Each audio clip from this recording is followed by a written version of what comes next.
시청자 여러분 안녕하십니까? 부처님의 자비가 시청자 여러분의 가정에 충만하기를 기원합니다.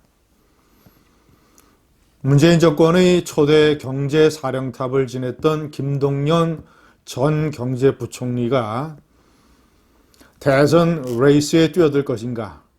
뛰어든다면 어느 진영을 선택할 것인가? 그의 대선 주자 가능성은 어느 정도나 되는가? 화제가 분분합니다. 언급하는 사람들이 늘고 있습니다. 국민의힘의 정진석 중진 의원은 전당대회가 끝난 다음에 윤석열, 안철수, 홍준표, 김동연 모두 다 함께 입당하는 것이 좋겠다라는 그런 의견을 피력하기도 했습니다. 그 이전에 김동연을 집중적으로 띄우고 있는 사람은 김종인 전 비대위원장입니다.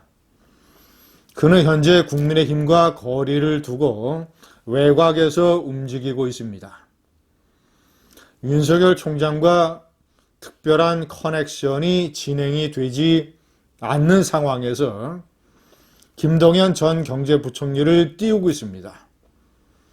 윤석열 전 총장에 대한 일종의 자극요법으로 풀이가 됩니다. 그가 내세우는 논거는 세 가지입니다. 첫째는 흑수저에서 어떤 입지전적인 놀라운 드라마틱한 스토리가 있다. 두 번째, 경제 상황에 따라서 경제 대통령의 필요성이 부각이 될 때 경제 대통령으로서 얘기가 될지 모르겠다. 세 번째, 부총리를 그만두고 난 다음에 뭔가 움직이고 준비하고 있는 것 같다. 어떤 어젠다를 들고 나올지 궁금하다. 그가 국가 문제에 관한 설계도 나름대로 하고 있는 것 같다. 이런 취지로 김동연 전 부총리를 띄우고 있습니다. 오늘 제가 말씀드리는 결론은 김동연 전 부총리는 세인의 관심과 존경을 받을 만한 분명한 드라마틱한 입지전적인 스토리를 가지고 있습니다.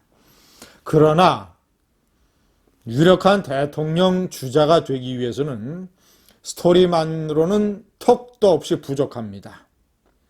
대통령이 돼서도 그렇습니다. 그는 국가적인 중심 어젠다에 관해서 국가를 흔들고 있는 중심 문제에 관해서 도전하고 부당한 세력과 세력에 저항한 그런 경력이 있어야 됩니다. 그런 정신을 보여줘야 됩니다. 자, 두 번째는 경제 분야 말고 사회, 외교, 안보, 국가 갈등, 이념 이런 문제에 관해서 확실한 뼈대와 내공을 갖춰야 됩니다. 그래서 제가 김동연에 관한 이런저런 점을 강과 약으로 정리를 해봤습니다. 첫 번째, 분명한 흑수저 성공 스토리는 많은 어떤 이 사다리의 문제에 고민하고 있는 특히 2030 젊은이들에게 상당히 어필할 수 있는 내용입니다. 그는 충청북도 음성에서 태어났습니다. 아버지를 11살 때 여의였습니다. 그래서 어머니와 세 동생과 함께 청계천의 판자촌, 그리고 경기도 광주의 천막촌, 자, 이런 것을 전전하며 어려운 시절을 보냈습니다. 그는 17살에 은행원이 됐습니다. 덕수상고를 졸업을 했죠. 은행원이 돼서는 국제대학교 법대 야간에 진학을 해서 낮에는 은행원, 밤에는 대학생, 주경야독 열심히 공부했습니다. 그래서 입법고시, 행정고시를 패스해서 경제기획원, 엘리트 관료가 가는 경제기획원 관료로 쭉 성장을 했습니다. 두 번째, 그는 국가의 중심을 들여다본 경험이 있는 엘리트 경제관료 출신입니다.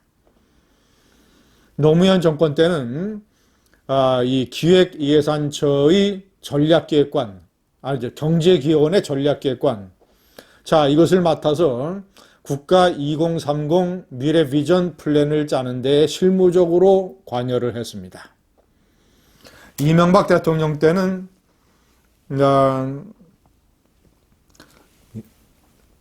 예산실장을 맡았습니다.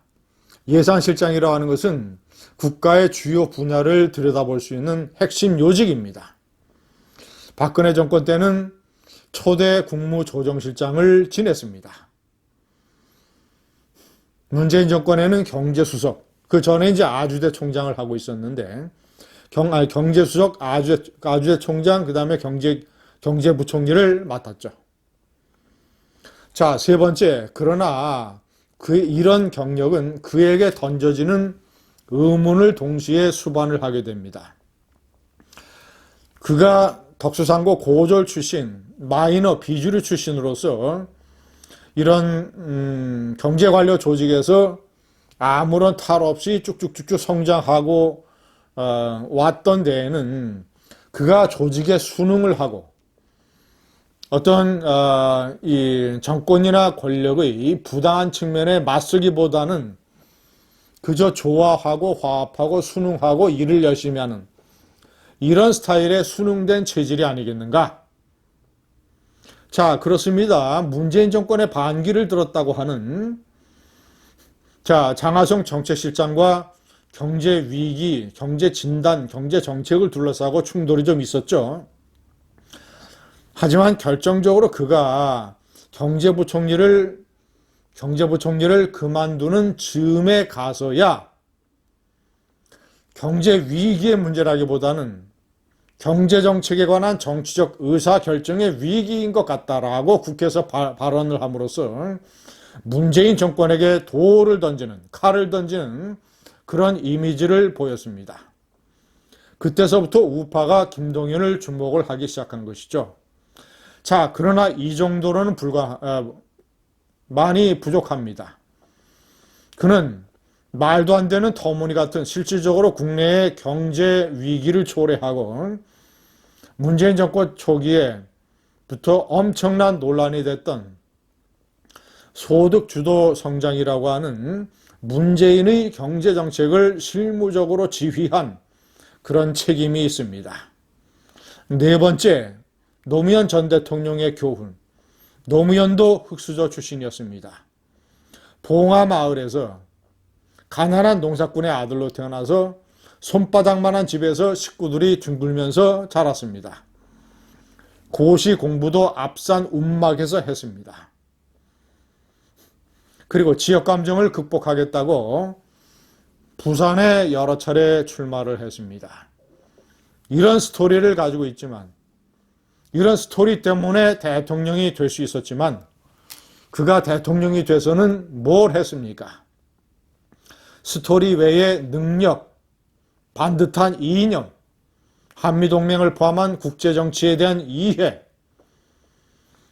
헌법에 대한 존중, 이런 가장 기본적인 것이 터무니없이 부족을 해서 실패한 대통령, 망한 대통령, 극단적 선택을 한 전직 대통령이 되고 말았습니다. 노무현 전 대통령은 김동연에게 철저한 반면교사가 되어야 될 것입니다. 감사합니다.